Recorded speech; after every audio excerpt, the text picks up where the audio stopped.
Le collège de Bonfils se trouve dans un état de délabrement très poussé depuis des années déjà. C'est la raison pour laquelle il a été initié la construction d'un nouvel établissement public dans la même zone pour remplacer ce collège. La construction est achevée, mais l'école n'est toujours pas mise à la disposition des encadreurs et élèves. Qu'est-ce qui peut bien expliquer cette situation? Ce mercredi, notre équipe a fait un tour dans cet établissement public. Reportage Bintou Traoré, Yacouba Traoré. Nous sommes dans l'enceinte du collège 2 de Bonfils. Ici, dans les salles de classe, les plafonds sont perforés, les fenêtres ne sont pas en bon état, ce qui du coup empêche parfois même les élèves de suivre les cours avec le bruit des voitures qui passent et repassent à chaque instant. Certains y passent la nuit. Je vous le jure, madame, il y a les bandits de Bonfils qui viennent, comme il n'y a pas de persières aux fenêtres, qui sautent par les fenêtres. Ils rentrent, ils couchent ici, à l'intérieur de nos salles de classe. Des fois même, nous ramassons des préservatifs à l'école ici. Franchement, ça fait très honte. Au collège 2 de Bonfils, les encadreurs n'ont pas de bureau, tous installés dans la cour de l'école. Cela fait 5 ans qu'ils vivent dans ces conditions. Chaque matin, cet élève de la 10e année et ses collègues font des efforts pour rendre leur salle de classe propre. Quand je rentre dans notre école, mon premier travail, je ramasse des ordures à devanture de notre école. Maintenant, il y a les filles qui même le matin même qui balayent. Des fois, ils peuvent trouver même des urines dans notre salle. Parce que notre école a une mauvaise condition pour mode de vie. À côté de cet établissement, les autorités ont construit une nouvelle école depuis 2 ans maintenant. Mais jusqu'à présent, les encadreurs et élèves n'ont pas pu rejoindre les nouvelles salles de classe.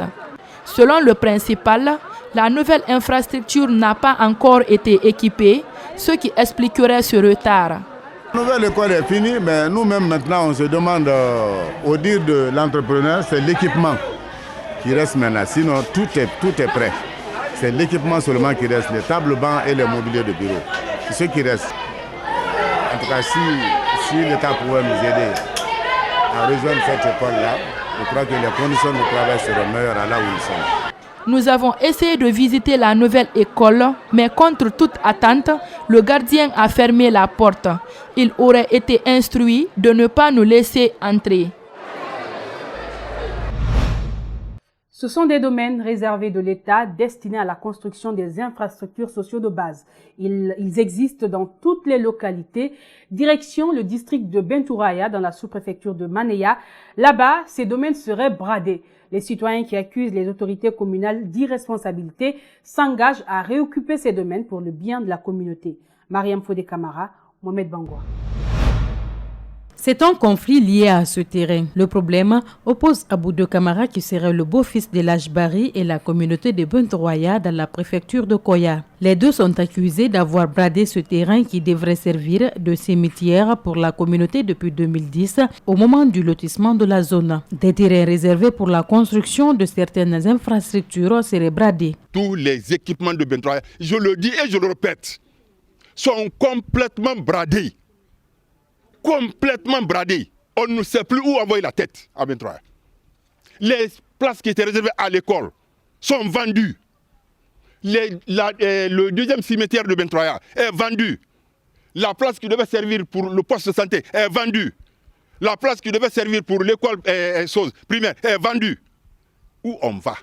Les citoyens accusent les responsables de la commune qui ne joueraient pas leur rôle. Au niveau de la commune, il y a des responsables chargés des questions domaniales. Ils ne font pas leur travail. Parce que jusque-là, si on pose un problème à Bentouraya, personne ne se déplace, personne ne vient nous demander, personne ne vient qu'est-ce qu'il y a ou quoi qu'il en soit, ils ne disent rien. Cependant, on a des problèmes ici qui s'opposent en longueur de journée à la commune.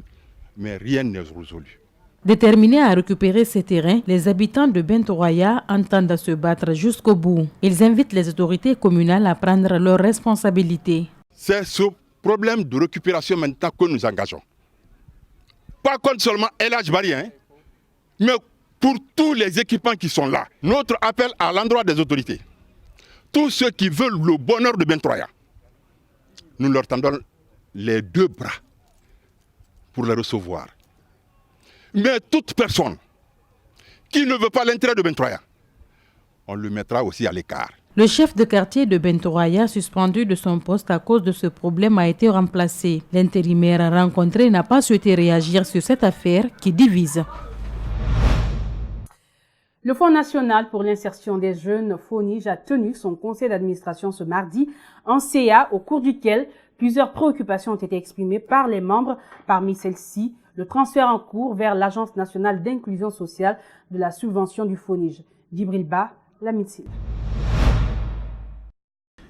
Installée le 31 janvier, la nouvelle équipe du FONIJ se réunit pour la première fois en conseil d'administration. La formation des jeunes à leur début d'entrepreneuriat figure parmi les priorités des membres. Ils comptent engager un vaste programme d'insertion et d'accompagnement des jeunes. Nous ne ménagerons aucun effort pour la mise en œuvre des différents programmes de la structure, et cela à travers la bonne collaboration avec le conseil d'administration qui est en charge de l'élaboration de ces programmes et de leur validation. Il y a aussi cette préoccupation du FONIJ. La direction créée en 2007 pourrait être absorbée par l'Agence nationale d'inclusion sociale. Cela ne reste pas sans conséquences. Surtout sur les démarches qu'il faut entretenir pour voir comment est-ce qu'on peut résoudre les problèmes de l'incidence de l'ANIES. Actuellement, vous n'êtes pas sans savoir la création de l'ANIES qui a vraiment l'incidence sur le FONIJ, parce que depuis que l'ANIES a été créée, nous n'arrivons pas à fonctionner comme ça se doit. Donc nous sommes en pleine démarche administrative pour voir comment est-ce qu'on peut résoudre ce problème dans tous les domaines. Le Fonds national pour l'insertion des jeunes est un autre service de l'État qui contribue aux efforts du gouvernement dans la lutte contre le chômage, explique la directrice. À ce jour, déjà, comme prévu, nous avons commencé avec les 500. Parmi les 500, il y a les 150 qui ont suivi la formation. Et parmi ces 150, on est en train de voir comment est-ce qu'on peut accompagner les 500 qui sont très dynamiques, engagés, qui nous ont déjà présenté leur plan, business plan, qui est vraiment intéressant et tout. Dans les jours à venir, l'équipe dirigeante du FONIJ va davantage s'activer juste pour se démarquer de l'ancienne après 6 mois de prise de fonction. Un défi à relever. Et c'est la fin de ce journal. Grand merci à tous de l'avoir suivi.